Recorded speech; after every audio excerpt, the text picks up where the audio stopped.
दोस्तों नमस्कार, मैं हूं जयश्री नागदा और आप देख रहे हैं बेबाक बोल। तो दोस्तों एक बार फिर से मोदी जी और डोनाल्ड ट्रंप की दोस्ती जो है उसका जो खामियाजा है वो भारत को कहीं ना कहीं भुगतना पड़ेगा। जी हाँ, इस दोस्ती का खामियाजा ही कहेंगे, क्योंकि आपको याद होगा कि बहुत ज्यादा मोदी सरकार ने कहा था कि अब की बार ट्रंप सरकार, याद है आपको मोदी जी ने किस तरीके से अपने खास दोस्त डोनाल्ड ट्रंप के लिए प्रचार किया था। हालांकि इस बार के चुनावों में वे चुप रहे थे, ना उन्होंने जो बाइडेन का साथ दिया, ना उन्होंने जो है डोनाल्ड ट्रंप के लिए प्रचार किया, किसी के लिए उन्होंने कोई शब्द नहीं कहा। और शायद यही चुप्पी डोनाल्ड ट्रंप को खासी चुप गई है। और इस बार मोदी जी का चुप रहना अब लगता है कि लगातार उन्हें चुप रखने की एक पूरी प्लानिंग जो है वो डोनाल्ड ट्रंप ने कर दी है। यही फिलहाल जो सारा कुछ नजारा नजर आ रहा है उसके अनुसार यही कहा जा सकता है, क्योंकि जिस तरीके से प्रधानमंत्री मोदी जब से डोनाल्ड ट्रंप राष्ट्रपति बने हैं, शपथ ली है, तब से लेकर के अभी तक जो भी घटनाक्रम अगर आप देखें तो उसमें आप साफ साफ समझ जाएंगे कि भारत के प्रति डोनाल्ड ट्रंप का रवैया जो है वो इस बार कुछ दोस्ताना सा तो नजर नहीं आ रहा। ना ही प्रधानमंत्री मोदी के साथ उनका कुछ दोस्ताना संबंध नजर आ रहा है, बल्कि इस बार इंडिया के लिए डोनाल्ड ट्रंप की जो निगाहें हैं वो जरा तिरछी नजर आती हैं, टेढ़ी निगाहें हैं।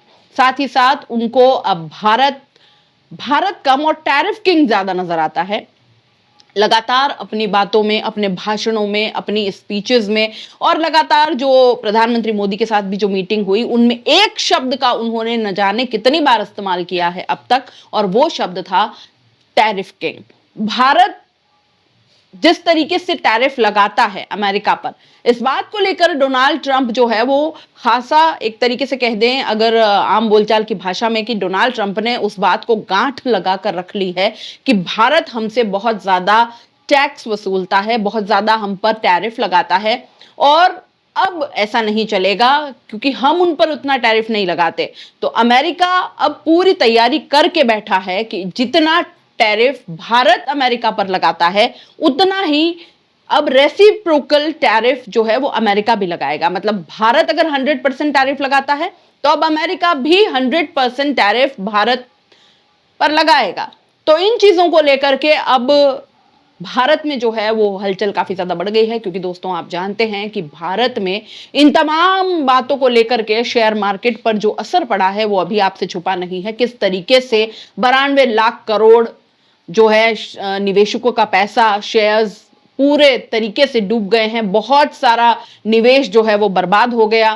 साथ ही साथ निवेशकों की अब पहली पसंद चीन और दूसरी जगह शिफ्ट हो रहा है। ये भी अपने आप में बहुत सोचने वाली बात है। तो भारत के लिए कुल मिलाकर के ये सारी स्थितियां जो है वो बहुत ज्यादा अच्छी नहीं दिखाई दे रही है। लेकिन मजाल है कि भारत की तरफ से, विदेश मंत्री की तरफ से, वित्त मंत्री निर्मला सीतारमण की तरफ से, या फिर विश्व गुरु हमारे प्रधानमंत्री मोदी जी की तरफ से एक सिंगल कोई बयान, कोई प्रतिक्रिया निकल कर आ जाए, और शायद भारत के लोगों को ये समझने में आसानी हो जाए कि भारत का इस पर जो तमाम डोनाल्ड ट्रंप की जो बातें हैं, जो स्पीचेस हैं, जो जिस तरीके की वो धमकी दे रहे हैं, लगातार वो भारत को धमका रहे हैं, इसके ऊपर प्रधानमंत्री मोदी अब भारत का क्या रुख है, किस तरीके से अपना जो 56 इंची सीना है उसको वो किस तरीके से यहां पर उपयोग करने जा रहे हैं, किस तरीके से वो अपना जो एक विश्व गुरु वाली छवि है उसको वहां पर दिखाने जा रहे हैं, या फिर एक कड़ा रुख ऐसा अपनाएंगे कि थर थर अमेरिका कांप जाएगा। इस तरीके का कुछ प्रतिक्रिया पूरा भारत देखना चाहता है। लगातार डोनाल्ड ट्रंप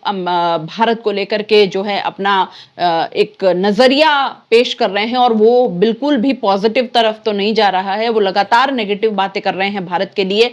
साथ ही साथ जिस तरीके से आपने देखा कि प्रधानमंत्री मोदी वहां पर जब गए थे तो डोनाल्ड ट्रंप एक बिल्कुल उस समय मुंह पर भी उनकी एक यूं कहें कि बेइज्जती ही कर रहे थे, या फिर उन्हें लगातार वो ललकार रहे थे। साथ ही साथ अगर ये भी कह दे कि डोनाल्ड ट्रंप हंसी भी उड़ा रहे थे प्रधानमंत्री मोदी की, तब भी गलत नहीं होगा। और प्रधानमंत्री मोदी ने किसी भी एक चीज पर एक सिंगल जो एक प्रतिक्रिया होती है वो वहां पर देखने को नहीं मिली, फिर चाहे वो किसी भी मुद्दे को लेकर के हो। अपने पिछले तमाम वीडियोस में इस पर हमने कई सारी बातें की हैं, जिसमें जो अवैध रूप से वहां पर गए भारतीयों को जिस तरीके से रिपोर्ट किया अपमानजनक तरीके से, उसके ऊपर उन्होंने कुछ प्रतिक्रिया नहीं दी। साथ ही साथ डोनाल्ड ट्रंप लगातार उन्हें टैरिफ किंग कह के बोलते रहे। उन्होंने भारत को भी सीधे सीधे कहा, प्लस ब्रिक्स देशों का नाम लेकर के भी उन्होंने कहा कि देखिए ये टैरिफ किंग है, हम पर इतने टैरिफ लगाते, अब मैं इनके ऊपर उतना ही टैरिफ लगाऊंगा। तब भी प्रधानमंत्री मोदी की तरफ से कोई जवाब नहीं आया। दोस्तों, भारत की स्थिति अलग है और अमेरिका की स्थिति अलग है। भारत अगर इतना टैक्स नहीं लगाएगा तो क्योंकि वो एक विकासशील देश है तो ये भारत के लिए बहुत ज्यादा मुश्किल हो जाएगा। लेकिन अमेरिका की स्थिति जरा अलग है। अमेरिका एक शक्तिशाली देश के रूप में और सबसे बड़ी महाशक्ति जिसको कहते हैं, उस तरीके से अमेरिका को माना जाता है, देखा जाता है। अमेरिका अगर उतना टैक्स लगाने लगेगा सारे देशों में, हालांकि अभी भी उन्होंने भारत के लिए नहीं कहा है, सिर्फ मैक्सिको भी है और भी कई सारे जो देश है उनके बारे में बात की है, तो इनके ऊपर भी उतना ही टैक्स लगाया जाएगा। लेकिन बात यहाँ पे, क्योंकि हम भारत देश के नागरिक हैं और ये चिंता अब होना बहुत लाजमी है कि वाकई में अगर इतना टैरिफ अमेरिका लगा देगा तो किस तरीके से इससे निपटा जाएगा। क्या कहा था डोनाल्ड ट्रंप ने अपनी स्पीच में, कैसे वो रेसिप्रोकल टैरिफ लगाने की बात कर रहे हैं, सुनिए जरा। Under the Trump administration, you will pay a tariff, and in some cases, a rather large one. Other countries have used tariffs against us for decades, and now it's our turn to start using them against those other countries. On average, the European Union, China, Brazil, India, Mexico, and Canada, have you heard of them? And countless other nations charge us tremendously higher tariffs than we charge them. It's very unfair. India charges us auto tariffs higher than 100%. China's average tariff on our products is twice what we charge them.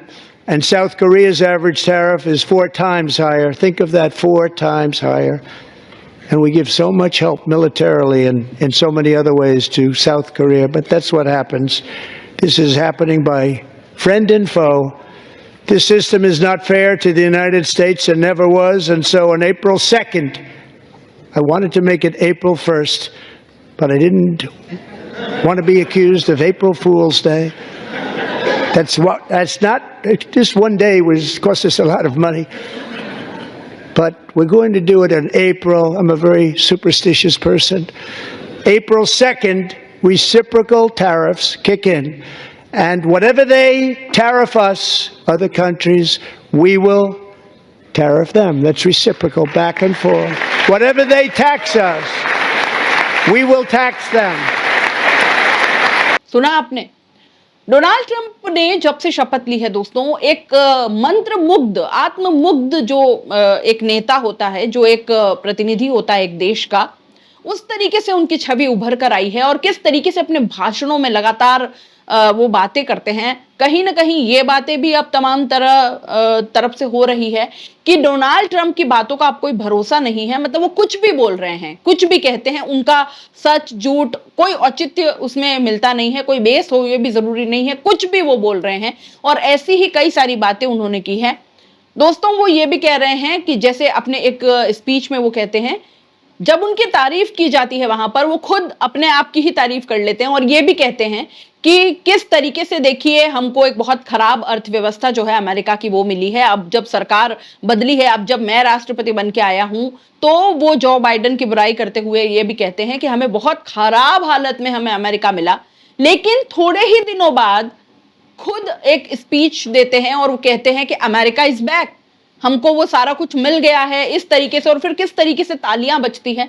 साथ ही साथ वो ये भी कहते हैं कि America को सिर्फ और कुछ बदलने की जरूरत नहीं थी, सिर्फ और सिर्फ एक राष्ट्रपति बदलने की जरूरत थी, और जैसे ही राष्ट्रपति बदला तो सारी चीजें ठीक हो गई है। देखिए क्या कहा था डोनाल्ड ट्रंप ने। Friends in the Democrat Party kept saying we needed new legislation, we must have legislation to secure the border. But it turned out that all we really needed was a new president.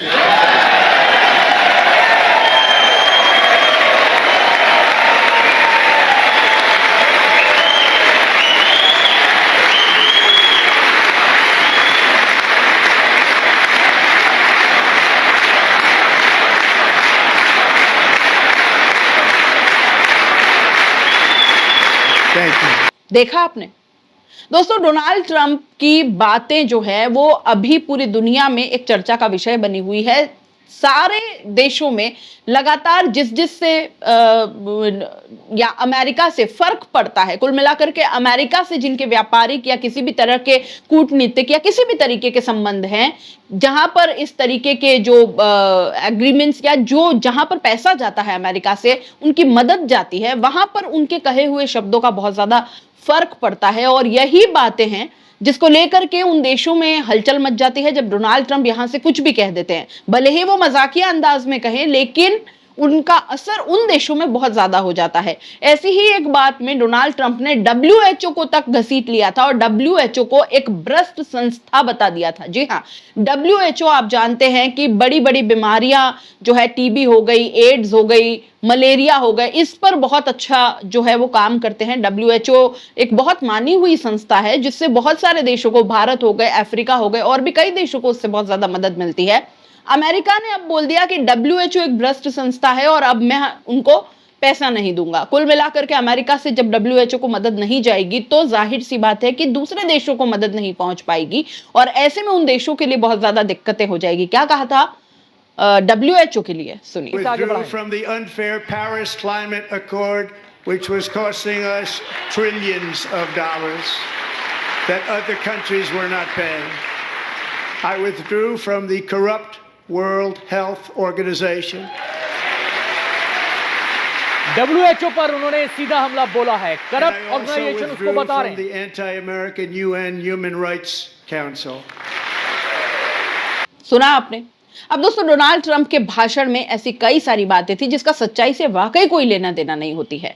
बार बार वो झूठ बोलते हैं और Ukraine की जो पिछली मुलाकात थी वो काफी ज्यादा वायरल हुई थी, किस तरीके से जेलेंस्की के साथ उनके तीखी बहस हुई थी, इसके बारे में भी हमने आपको बताया था पिछले वीडियोस में, आप चाहें तो उन्हें भी देख सकते हैं। लेकिन एक झूठ है जो वो यूक्रेन के बारे में बार बार बोलते हैं और ये झूठ बोल रहे हैं कि पिछली सरकार में यूक्रेन यानी राष्ट्रपति जेलेंस्की को 350 अरब डॉलर्स उन्होंने दिए थे। अब दोस्तों, ये सरासर बात झूठ है। जितने भी आंकड़े हैं, कोई भी आंकड़ा 180 अरब डॉलर से ज्यादा का नहीं सामने आ रहा है। मतलब यही बात हो गई कि एक बोल दिया उन्होंने, अब उसको प्रूव करने के लिए कोई आंकड़ा उनके पास नहीं है। तो आपको बता दें कि अमेरिका ने यूक्रेन को सारी सैनिक सहायता भी, अभी जो हाल ही में मीटिंग हुई है उसके बाद में सारी सैन्य सहायताएं रोक दी गई हैं। और आपके सामने एक फैक्ट चेक भी पेश कर देते हैं। जो दावा उन्होंने किया, एक बार फिर यूक्रेन को 350 अरब अमेरिकी डॉलर्स दिए गए, तो अल जजीरा ने बकायदा इसका फैक्ट चेक किया दोस्तों, और उसने क्या जानकारी पेश की है उस पर भी आपको ध्यान देने की जरूरत है। अपनी स्पीच में ट्रंप ने कहा कि अमेरिका ने यूक्रेन पर शायद 350 अरब डॉलर खर्च किए हैं। ये गलत है। अमेरिका ने यूक्रेन पर कितना खर्च किया यह इस बात पर निर्भर करता है कि क्या क्या इसमें गिना जाता है, लेकिन ज्यादातर अनुमान 175 अरब से 185 अरब डॉलर के बीच है। अब दोस्तों, centre for strategic and international studies के सीनियर डिफेंस और सिक्योरिटी एडवाइजर मार्क कैंसिल ने पहले पोलिट फैक्ट को यह बताया था कि यूक्रेन ओवरसाइट, जो कि ऑपरेशन अटलांटिक रिजॉल्व के लिए बने सरकारी निगरान संस्थान की वेबसाइट है, उन्होंने बताया कि 30 सितंबर तक अमेरिका ने यूक्रेन की मदद के लिए 183 अरब डॉलर खर्च किए हैं। और ट्रंप लगातार कह रहे हैं कि हमने 350 अरब डॉलर यूक्रेन को दिए हैं। आपको याद होगा दोस्तों कि जब उनकी बहस हो रही थी जेलेंस्की के साथ, वो बहुत ज्यादा वायरल हुआ था और जेलेंस्की पर वो लगातार इस तरीके से जता रहे थे कि देखिए हमने आपको के ऊपर कितना एहसान किया है, हम हैं तो आप हैं। वो बता रहे थे बार बार कि हमने आप पर एहसान किया है, आप थैंक यू कहिए। जबकि आप भी ये जानते हैं कि जेलेंस्की को जितने भी हथियार मिले हैं, जितनी भी मदद मिली है, वो जो बाइडेन यानी डेमोक्रेट सरकार से मिली। सबसे बड़ी बात, ट्रंप ने उनकी कोई मदद नहीं की। पुतिन का जो हमलावर रवैया है वो साल 2014 से दिख रहा है, यानी साल 2014 से पुतिन की जो नजर है वो यूक्रेन की तरफ टेढ़ी ही बनी हुई है। उनको लाल आंख ही वो दिखा रहा है। उन्होंने उस पर क्रीमिया पर कब्जा कर लिया, मगर जब 2016 में ट्रंप राष्ट्रपति बने तो उस पर पूरी तरीके से खामोश थे। लगातार पुतिन के पक्ष में वो काम करते रहे। उन्हें बस पुतिन की तारीफ चाहिए थी, पुतिन का साथ चाहिए था। जो पुतिन के साथ है, जो पुतिन की तारीफ कर रहा है, जो उनका साथ दे रहा है, उनके लिए वो हमेशा तैयार है। अमेरिका नेटो को तबाह करने के लिए तैयार है, यूक्रेन को तबाह करने के लिए तैयार है, और खास करके आप और हम सब जानते हैं कि ईरान को आए दिन नेस्तनाबूद करने की धमकी भी दी जा रही है। गाजा को लेकर के उनका जो रवैया है वो संवेदनहीन है, इनसेंसिटिव रवैया है। तो हम सब जानते हैं ऐसे में कि अमेरिकी संसद को दिया गया उनका यह भाषण, जो न सिर्फ भारत बल्कि पूरी दुनिया के लिए चिंता का सबब है। और ऐसे में भारत का चुप रहना, जबकि लगातार डोनाल्ड ट्रंप की तरफ से इस तरह की बातें आ रही है कि अब मैं भी 100% टैरिफ लगाऊंगा, WHO को हम पैसा नहीं देंगे, या भारत के लिए जिस तरीके के ब्रिक्स देशों को लेकर के वो आंखें दिखाते हैं, भारत की चुप्पी कहीं ना कहीं बहुत ज्यादा इस वक्त खल रही है, या तमाम पूरी दुनिया की नजरें भारत पर है कि प्रधानमंत्री मोदी आखिर इसके ऊपर कोई भी प्रतिक्रिया क्यों नहीं दे रहे हैं। भारत एक देश के भले विदेश मंत्री हो, चाहे वित्त मंत्री के नाते निर्मला सीतारमण हो, क्यों इसके ऊपर कोई कड़ी प्रतिक्रिया नहीं आ रही है, क्यों इसका विरोध नहीं किया जा रहा, क्यों इसको रोका नहीं जा रहा, या इसके बारे में कुछ बात नहीं की जा रही है, इस पर डिबेट्स नहीं हो रही है, इस पर खबरें नहीं चल रही। ये अपने आप में बहुत बड़ी बात है। दोस्तों, इस पूरे मामले को आप किस तरीके से देखते हैं, अपनी राय कमेंट बॉक्स में लिख भेजिएगा। जाते जाते चैनल को लाइक, शेयर और सब्सक्राइब जरूर कर दीजिएगा। नमस्कार।